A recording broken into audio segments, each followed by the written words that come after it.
All right, Katie, you might just confirm if you can see my presentation. Yep, you see that. Perfect. Hold on, maybe another minute just to make sure everyone gets in okay.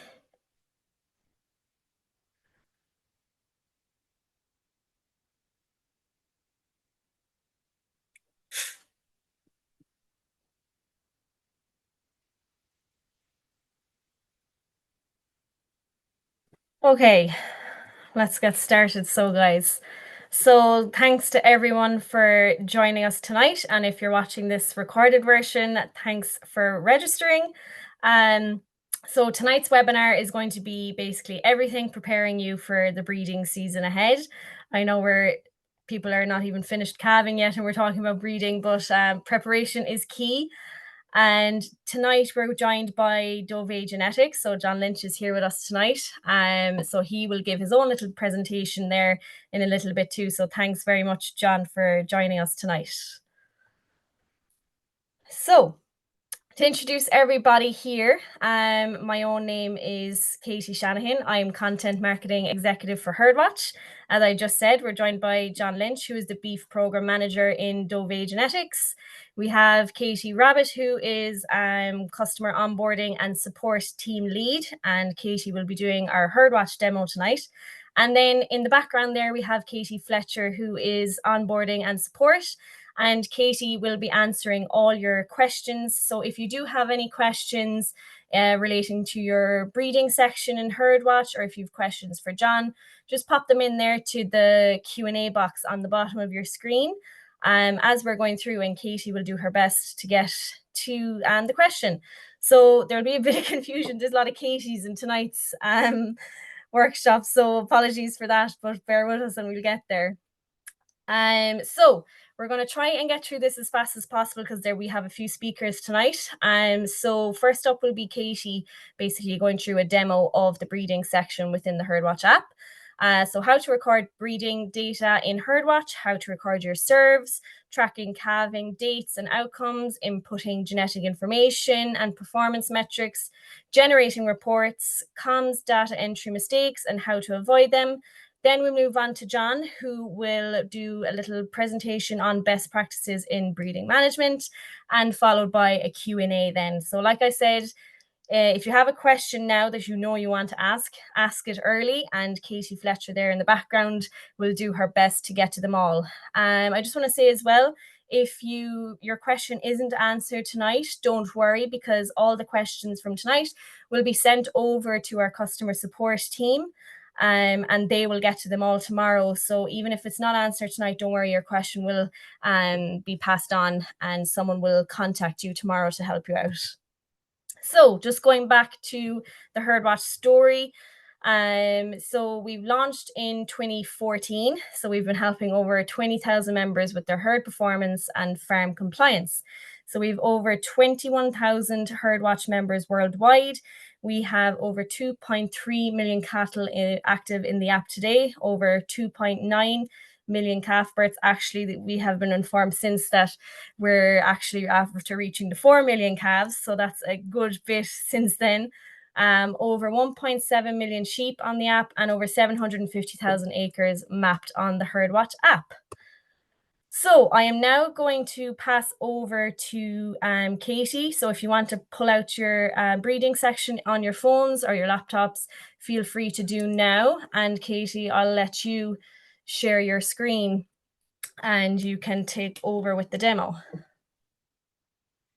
Yeah, perfect. No bother. Thanks, Katie.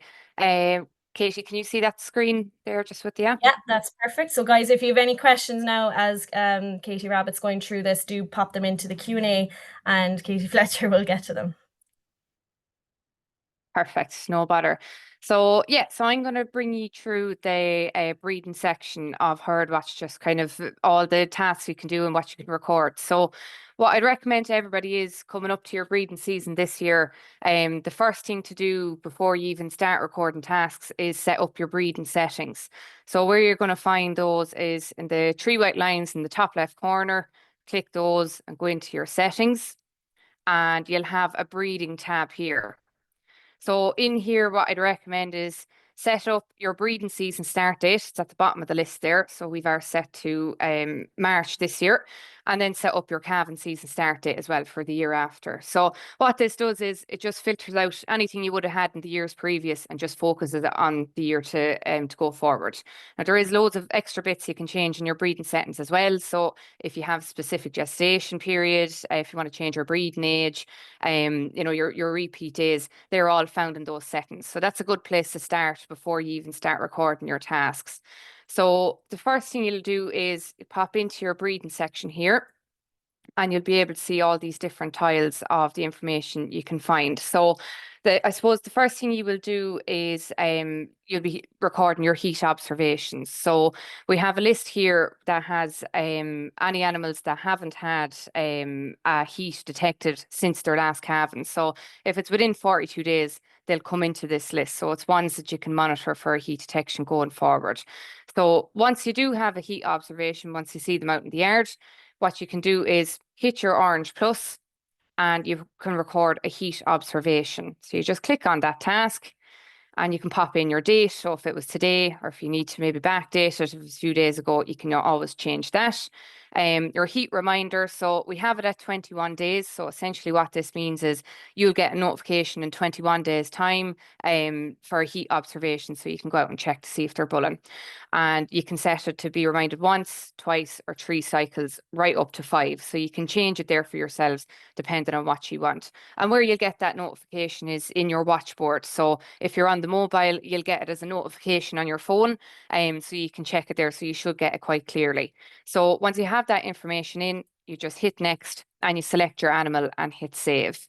So once you have your heat observation recorded, where you'll see that is in your breeding section, it'll be under your heats by due date. So you can click in there and you can see your animals. You'll have their expected heats and then just your general heat detections as well. So there's 2 ways to look at it. So once you have your heat detections recorded, the next thing you'll probably be recording is your actual serves. So again, into your breeding section, hit your orange plus button and you'll have an option here for serve. So when you click in, very same again, you can pop in the date of the serve and you can pop in your AI or stock bull. So if you have your stock bulls on the list, you can select them and you can set up your AI bulls as well if you are using straws. So if you are leaving your stock bull out as well, so if you have a group maybe that are running with the bull, once you pop in your stock bull, just scroll down and you'll see this optional field here, running with the bull. Just flick on that toggle and you can pop in a date that the bull leaves. So if you want to pop it in, for the end of April, or if it's in 6 weeks' time, and just hit OK. So that'll give you kind of it'll generate an expected calving within that window. And then if you see the serve yourself, you can always record that as well. And again, you hit next and select the animals and hit save. So a lot of these tasks are going to be kind of repetitive. Once you've done one, they all look quite similar. So you will get used to them as you're doing them over time. So just on the serves as well, if you want to actually view what you've been recording, you just pop into your serves and you can view it by cow, or you can go into all serves as well. So it'll have all your information right down there as well. So once you have your serve information in, probably down the line, the next thing you'll be doing is your scanning. So very simple. Again, hit your orange plus button and you'll have your pregnancy scan. So you click in, pop in your date of the date of scan, and you can put in who it was done by, just if you want to record that, and then you hit next. So in this section, you'll be brought to your list of animals. So it's most likely all the ones that have been served, and you can just select your animal. So your scan date will already be pre-filled because you've put it in at the start. You can change it if you need to at this section.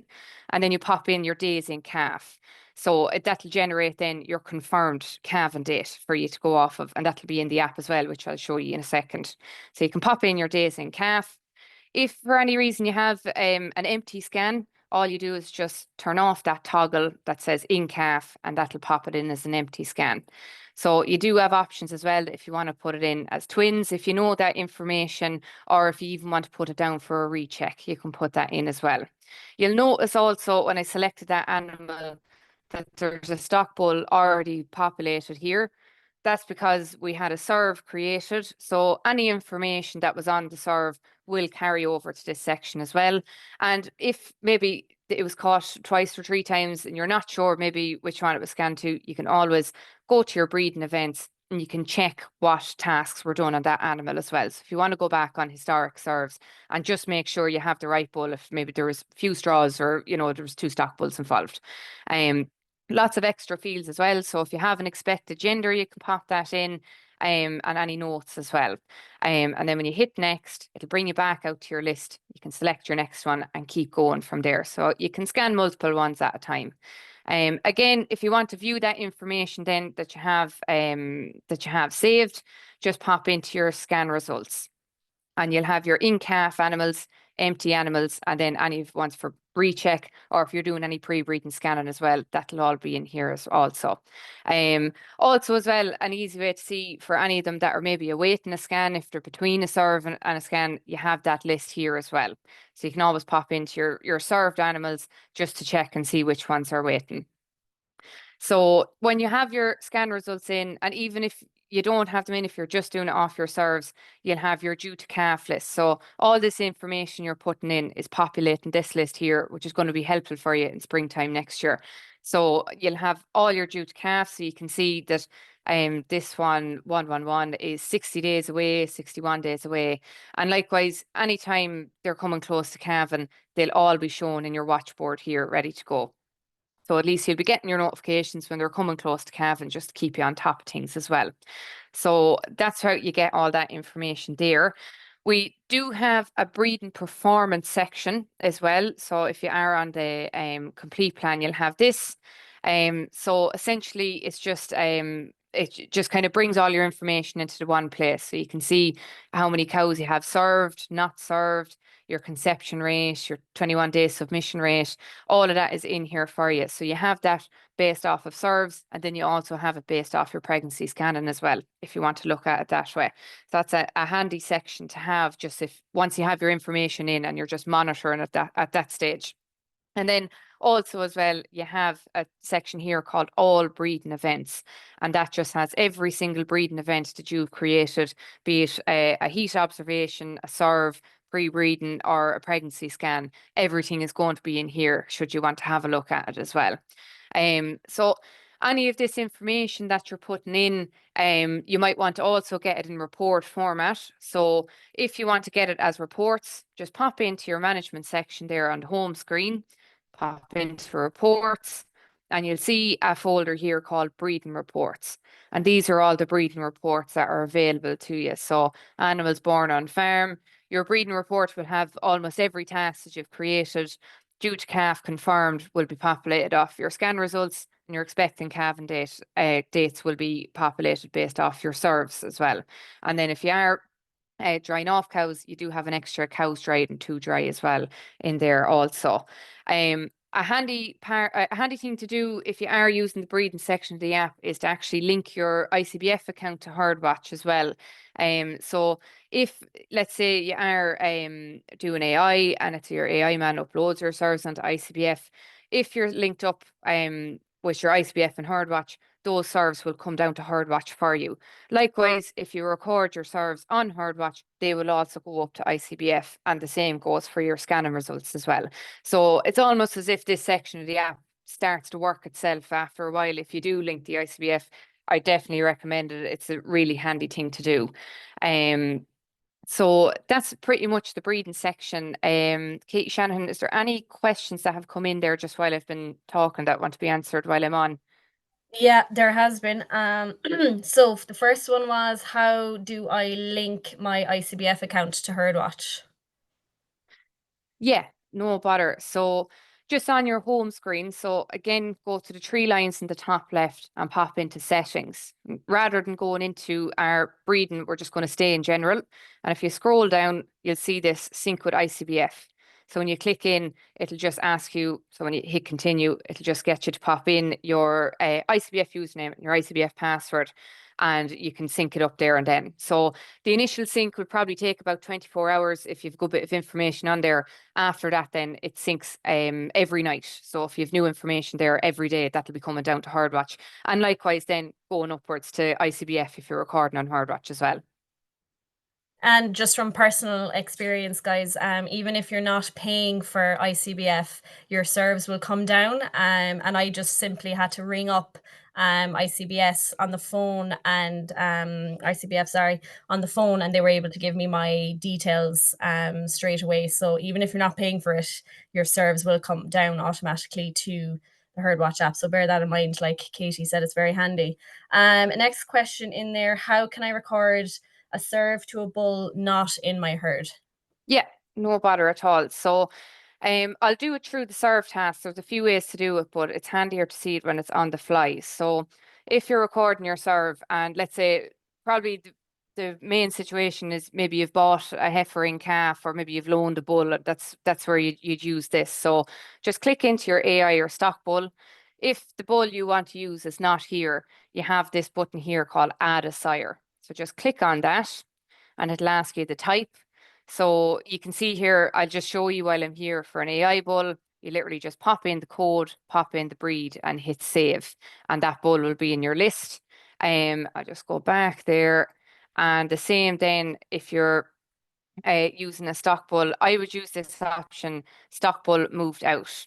So you just pop in the tag number, pop in the breed, and the date moved out. Now, that's just for the system. Don't worry, it doesn't show in your moved out list. It doesn't show on your herd register as a moved out bull.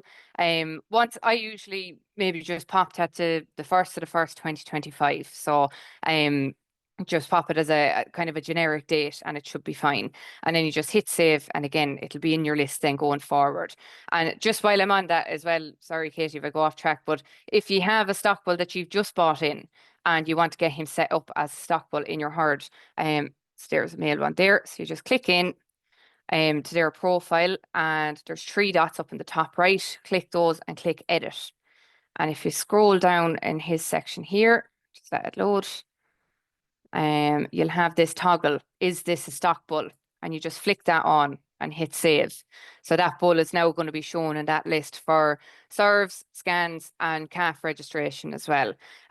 So that bull will be available going forward. And you can always turn those off as well. You can deactivate them then if you're finished with them and want to tidy up a list. Brilliant. You briefly mentioned this in your demo, but just quickly again, someone asked, how can I change the breeding age for my animals? Yeah, no bother. So just 3 lines in the top left, go to settings, and then again, click on your breeding tab. And it's here. So you can change that if you want to up it to 12 or bring it back to 10. Just type in what you need and hit save. So this can all be customized to what you're using, maybe depending on different breeds. You might change the gestation. So you can customize this to your own. So essentially what that means is with the breeding age, you'll see that those females in the herd will be available for you to create service with. So that's all that's happening there. With the gestation period, then it'll just be calculating your calving dates using that gestation period. But we've 280 on every account just as standard, but you can edit everything in here can be changed, repeat days, heat reminders. You can change all that to suit yourselves. Brilliant. That's kind of the main ones that came in a few times. Again, guys, if anyone has questions, do pop them in and we'll get to them at the end if we don't get to them now. Thanks very much, Katie, for that demo. We now move on to John Lynch from Dovea Genetics. So if you have any questions, now is the time to ask them. So John, I'm going to hand over to you. Okay, thank you very much, Katie. I'm going to cover a very general overview of the breeding season and pre-breeding. I haven't any slides on sex semen, but I will cover it as I go through the slideshow. I suppose the first thing, and now we're hitting for the 20th of March, this is a very important time for pre-breeding, and whether that's pre-scanning, condition scoring your cows, maybe a lot of cows to grass, a lot of heifers to grass. I think where we are in Ireland now compared to this time last year, we're in a far better position. A lot of our maiden heifers are out, whereas this time last year they were still in sheds. That is definitely going to be a help when it comes to breeding and having target weights hit. I think maybe if you are using sex semen on those maiden heifers, I've heard some farmers of introducing meal at grass, and it mightn't be the worst idea in the world. I think you need to keep those heifers on a constant plane of nutrition using sexed, and of course cows the same. Cows need to be well managed. Make sure and do a pre-breeding scan, have your cows in the right body condition score, make sure everything is going right, and then sex will work very well. Okay, so I suppose if you are, and I suppose Herdwatch is a huge plus here, tracking your heats due in the herd. So from now on, to be keeping account of cows that are in heat. Tail paint is a huge help when you come to breeding, teaser bulls, but I think the big thing here is observation. And I think you can have all the parts above, all those parts of the jigsaw in place, but if you're not observing your cows morning and evening, AI won't work properly for you. Timing of AI, this has changed slightly because I think we're using quite a lot of sext. The AM PM rule was there of old. I think it's still probably in place if you're using conventional. Sex semen later is better, but I think sex semen is working best where there is some heat detection in place, heat detection system. We don't sell them. We're not endorsing any system in particular, but we do feel that sex semen works best with some of those collars or whatever system you have in place, and they will give you the correct time of AI when that cow is ovulating. So you're calving a lot of heifers. I think you need to use a bull proven genetics, so a bull with a reliable calving proof. Make sure your heifers are well grown. I don't see that being an issue this year, but prioritize calving on the bull you're selecting. I think with the use of sex semen in heifers, this is less important now, but it's still something that definitely needs to be looked at. From a vaccination point of view, plan. And I think no matter what you do regarding breeding, you need to have a plan. You need to have a plan in place regarding all your vaccines prior to breeding. There's no point thinking about it the 20th of April when you're starting breeding, talking about vaccinations. Then that needs to be gone through with your vet months ago, and it needs to be in place now. Heat detections on heifers. I suppose we're seeing a lot of synchronization programs working quite well.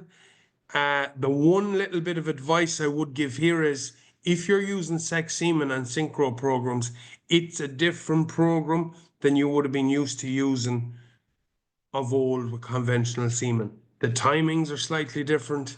It needs to be really accurate. So if you're talking about AI in it, I think the big thing here is you need to talk to your AI technician before you put that program in place and make sure that he or she is available when you want to serve those heifers. And I think you need to work back from that with your vet regarding when to put in seeders, when to give the shots, what program to use. But I do think there is different programs for sexed versus conventional, and I think you need to work closely with your vet and your AI technician. There's no point having 20 heifers ready to serve Tuesday at 2 o'clock if the technician has 25 heifers in another yard as well at the same time. So I do think you need to talk to your technician first and your vet and work with everybody to get the best results. Team of bulls, and I think again with sexed, your team of bulls is more important now than ever. It's too high a risk just using one or two bulls. I think by using a team of bulls, you're going to improve your reliability. Maybe look at a team of 5 to 7 bulls. With sex, you're probably covered with 5 bulls. And I think you're hugely exposing yourself to EBI changes if you use a small number of sires. I think there's base changes coming again in the autumn of this year. So we will see re-ranking of EBI again. We've seen it in the beef in the past where figures have changed. And if you're solely reliable on one bull, it can be drastic changes in your herd. So just going through a few bulls, there's just a few things to look at. I think people now are no longer looking at the overall EBI figure. They're selecting bulls to suit their herds. So do hear a lot of farmers looking for more milk. They feel that the milk has slipped slightly and they're looking for at least positive milk, somewhere between 0 and plus 100 kgs of milk.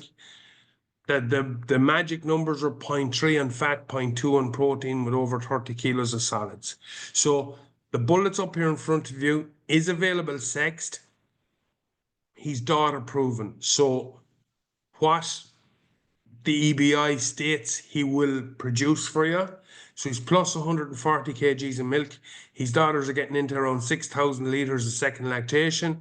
And he's 0.17 or 18 on protein. So he's giving you 36 kilos of solids with 2 rounds of daughters gone through, calving in for the third time, plenty of milk, very good square black cows. I think if you need a lift in milk and you need it, using a daughter proven bull is a very, very safe way of doing that. Okay, just a few low risk dairy heifer sires. So I suppose bulls that's guaranteed easy calving. Glen Ellen and Jerry is the easiest calving bull we have. So 3.71% calving difficulty will be incredibly easy calving. I think the third bull down is probably the pick of the bulls for the heifer job. So he's Born Garrett Broad. He's 4.85% calving difficulty at 99% reliability. So there is a lot of data in his proof to get to 99% reliability at 4.8% calving difficulty on dairy heifers. Okay. There's the other 2 bulls. You can see Jerry there. He's a grazing type bull, so he's 340 EBI. He's extremely good in percentages. Wouldn't have a lot of plus in milk, but he's 26 kilos of solids. And the other bull is Dylan. So Dylan is 310 of an EBI, extremely easy, a good lift in milk. So a different type of a bull to Jerry. Jerry is more your extensive grazing bull, going to produce that 500 kilo mature cow, whereas Dylan is that bigger, more milk solids type bull. So 2 very different bulls, but both proven very easy calving on dairy heifers. I think the next concept is sire advice. I think we've a team in Dovea now. It's been headed up by Michelle Egan. You can see her details is there in front of you on the screen. So this would have started in Dovea 3-4 years ago. Yeah, 4 years ago. So we would have had 1 part-time person involved in sire advice. Now we have a team of 3 people giving sire advice, and I think farmers love it. So it's 1-to-1 herd assessment. Pick a team of bulls to suit your system. Now we're even picking beef bulls to suit your system, or helping you pick beef bulls to suit your system. So Michelle or some of the other people on the team, they will look at your EBI report, your milk recording information, and they will ask you what you want to improve in your herd. Okay, so I suppose, and you can pick your best cows ranked in their production and then pick suitable bulls. So if you want to use 3 daughter proven bulls, sexed only, you have 100 cows, you want to use 40 straws, you're going to use 15 straws of each, you can then select your best 45 dairy breeding females and use sexed on them, okay, to get those 20 heifer calves in the ground. So using sexed, I would recommend you're talking about 2.2, 2.3 straws to get a heifer calf, a dairy heifer calf in the ground replacement. Previously, when we were on conventional semen, you were probably talking about using 4.5 straws. And I think the big thing is to think outside the box then, and in the first 3 weeks of breeding, maybe push your limits on a beef bull you can use, but I'll go through them in the next few slides. So I think the beauty of this, if you have an AI technician, you use the AI technician service, Those sires selected can be uploaded onto the technician's handheld, and that will be there available when the technician comes into your yard and cow 1028 is in the crush. They know what bull she needs, and you don't have to, like, it's all uploaded onto their handheld for them. I think I put this slide up at a talk I gave a couple of weeks ago, and I suppose when you talk about dairy farmer needs versus beef farmer needs and dairy beef sires, I think calving ease and gestation length and calf value are the three things that dairy farmers consider when they're selecting bulls. Carcass weight, people are starting to look at it now, but the dairy farmer wants a balance. They don't want big calves at birth. The beef farmer then wants a healthy, lively calf. They want big performance, good carcass weights, they want conformation, and of course they have to be profitable from a sustainable point of view. But I think that just shows you the different needs of both the dairy and the beef farmer. Just a few dairy beef sires, 2 Angus sires. The bull on the left is the son of Kersbeat Karma. Kersbeat Karma was AA4638. He's the #1 proven Angus bull available on carcass weight with calving ease acceptable for a dairy farmer. So Karma was plus 15.3 kilos of carcass at 3.5% calving difficulty in dairy cows. This bull is doing a very similar job. The first calves are on the ground now. Dairy farmers are quite happy. They're selling very well. Yeah, so we will have more calving proofs. There's new figures out today, but there wouldn't be a lot of this year's calving information included in those evaluations. It will be probably the May evaluation before we see that information included. The bull on the right is Carabai Vegas, AA1506. So this is a test bull. And a lot of these test bulls are being promoted from other areas within the industry as being the elite bulls. So this bull is plus 18 kilos of carcass. He's the highest beef sub-index Angus bull we have, but that is a genomic figure, okay? So no more than the EBI, these figures will change and fluctuate. This bull on paper should produce very high CBV calves, but if his beef index drops, the CBV of his calves will also drop. Okay, so just be aware of that. When using test bulls, you're in for more fluctuation than using proven bulls. Hereford bull, Ringford Carlos on the right. He is becoming a very, very popular homozygous pole bull. His first calves are easily born, giving no trouble in dairy cows. His figures actually rose again today. So his homozygous polled. He now has a beef sub-index of 107 euros. So he'll be one of the higher Hereford bulls and beef sub-index. He's 8 kilos of carcass. So he is going to bring that to the table for the beef farmer. And then maybe if you want to use more continental bull at the start of the breeding season, we have a great selection of Belgian Blues, and the Beaufox 4438 will be our most proven bull. He'd be high on the priority list of a lot of dairy farmers and breeding super calves. Average calving difficulty is around 8% on dairy cows. We've another Belgian Blue bull, Ratline Olaf, BB8226, that's extremely easy calved. But when you go back on the calving ease and the blues, you just won't have the same quality as likes of 4438. But if you don't want any hassle calving, there's loads of options there. High DBI Limousin bull, he's good on gestation, but the difference between Limousin and Angus on gestation is you're talking about a full week. So you're talking about 280 days, 282 even for an Angus bull suitable for cows versus 287, 288. So, but this bull will produce very, very high CBV calves and maybe is an option at the start of the breeding season. No more than the Charlie bull that's plus 47 kgs carcass weight, €210 of a beef sub-index. But again, no more than the Belgian Blue beforehand, you're going up into 6 or 7% calving difficulty in dairy cows. Okay. 4 years ago, we introduced triple range into the Irish market.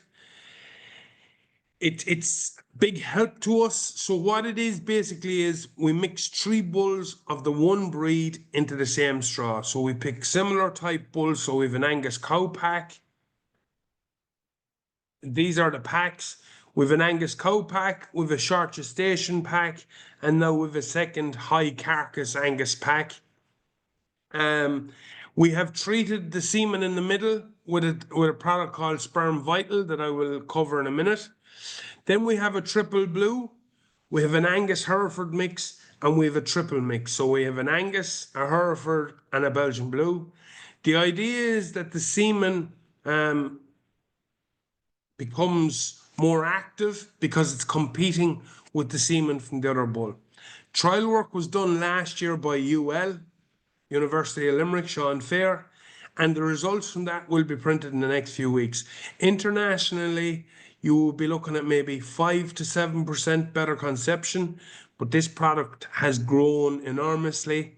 Some people have little bits of issues with regard to registering the calves, but I think if you're in the National Genotyping Program, that is fully covered. So this triple range technology, it is a game changer. People would have used it in problem cows with very, very good results and are very happy and are using more and more of it year on year. So I suppose this is the next fertility initiative we've brought into Ireland. It's Sperm Vital. So what it is, it's a company from Norway come to just Dovea. We're unique that we are the only company in Ireland selling sperm semen treated with Sperm Vital.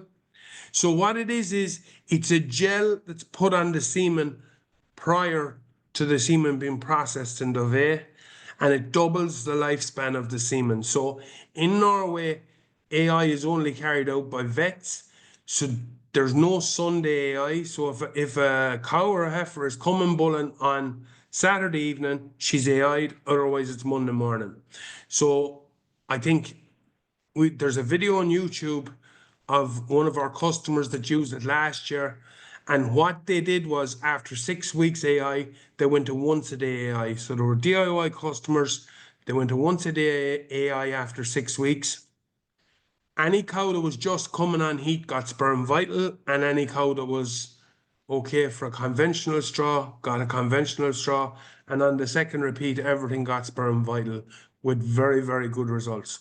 So I think the results we're getting back from Norway, from the people in Norway. So on synchronization, they would say that using Sperm Vital is the same as double AIing. Okay, so why that is because it doubles the lifespan of the semen. So you can see there, Sperm Vital is 48 hours, regular semen is 24 hours, and that is why we have to be so specific with sex semen. The lifespan is even shorter than 24 hours. So you can see the list of bulls available with Sperm Vital. So there's a large range of bulls, and there is that triple Angus is also available in Sperm Vital. I think again, no more than the triple mix. Farmers that used 20 or 30 straws last year and the year before of Sperm Vital, this year are ordering a lot of their beef straws with Sperm Vital. I'm just going to cover a few 3 suckler bulls before I finish for any beef farmers that are on the webinar. I think this is Negrita. He's a very, very popular Belgian Blue bull for us. He's a red bull, as you can see. He's breeding exceptional progeny. Calving difficulty at 11%, I would consider average or around average for a Belgian Blue. He's a bull that's not given much trouble calving, used the right way. And when I say the right way and I talk about a Belgian Blue bull average calving difficulty, I'm not talking about maiden heifers, or I'm talking about suckler cows. And I think the herds are doing a really good job on producing progeny from the likes of this, know what they're at. So again, you can see he's 11% calving difficulty. He is SCEP eligible. Where to use him? So red cows, black cows.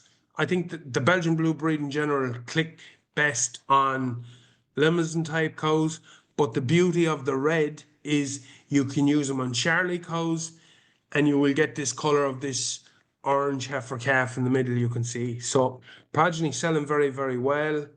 Very smart colors, nice type cattle. Superior, just a Charolais bull that's ticking all the boxes in regards to producing top class weanlings. No problem calving them on mature cows, 10% calving. I think realistically speaking, you need to be up there if you want to produce those top quality cattle.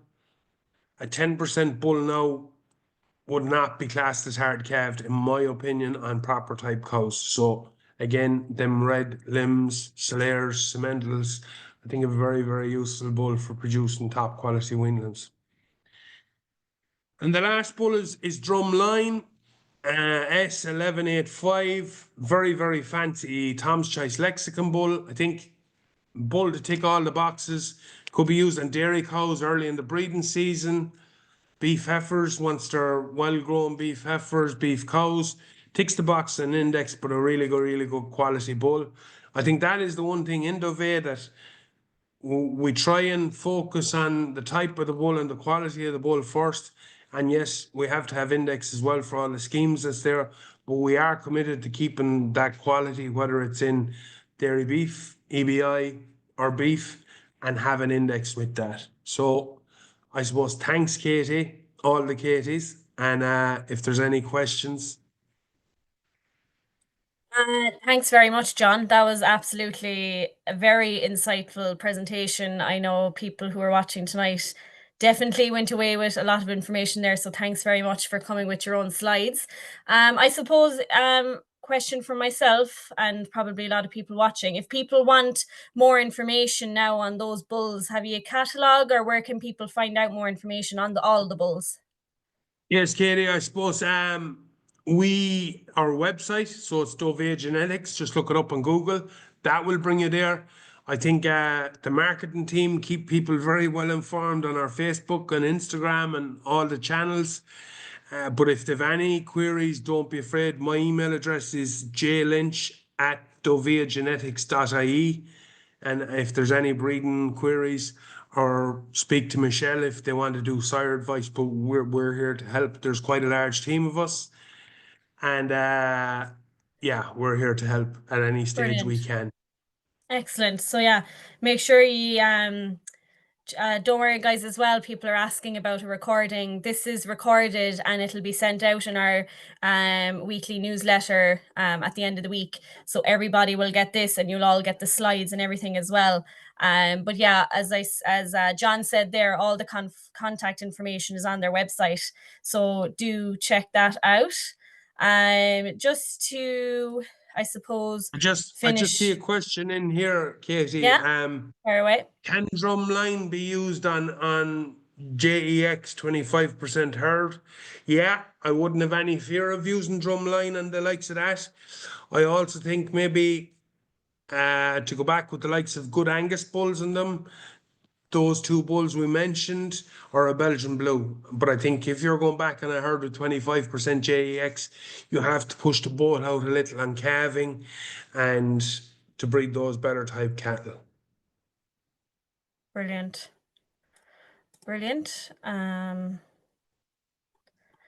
Right, I can't see any more questions coming in, I'd say, but guys, if you have any questions, it's John's email is there on the website anyway, and I'm sure he wouldn't mind answering a few questions, John, if you get a few tomorrow. No problem at all. No problem at all. So look, we will finish up with just is my screen sharing there, guys? It is.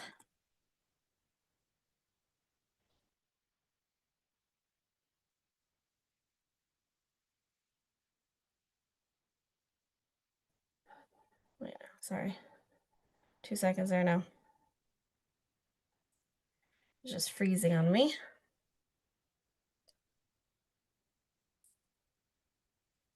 Right. Can you see that now, Katie? Yeah. Brilliant. So just to remind you all, guys, of our refer a friend. So if you are a member and you want to save €100 off your renewal next year, which is a lot of money, all you have to do is refer another friend of yours to Herdwatch. And then to do that, to claim your €100, it's all on our website. So if you go onto our herdwatch.com website, you'll see refer a friend, and you can go in there and basically fill out the form.